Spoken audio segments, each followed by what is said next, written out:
भाजपा नेते विनोद तावडे यांच्यावर करण्यात आलेले आरोप तथ्यहीन असल्याचं देवेंद्र फडणवीस यांनी म्हटलं आहे। पराभव समोर दिसत असल्यामुळेच विरोधकांकडून असे प्रयत्न होत असल्याचं ते म्हणाले। विनोद तावडे कुठेही दोषी नाहीत असा दावाही त्यांनी केला।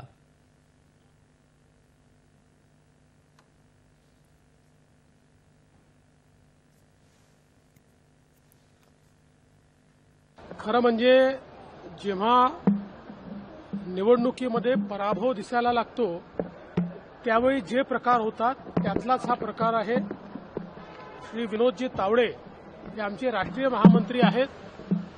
ते त्या ठिकाणी केवळ कार्यकर्त्यांना भेटायला गेले होते आणि कुठलाही पैसा त्यांच्याजवळ सापडलेला नाही, कुठल्याही ऑब्जेक्शनेबल गोष्टी त्यांच्याजवळ सापडलेल्या नाहीत। उलट त्यांच्यावरच हल्ला झालेला आहे आणि आमचे राजन नाईक जे नालासोपाऱ्याचे उमेदवार आहेत त्यांच्यावर हल्ला झालेला आहे। त्यामुळे एकूणच ही जी काही महाविकास आघाडीची इकोसिस्टीम आहे या इकोसिस्टीमने जो उद्याचा दिसणारा पराभव आहे तो कव्हर करण्याकरता कव्हर फायरिंग केलेला आहे। विनोद तावडे कुठेही या प्रकरणात दोषी नाहीत।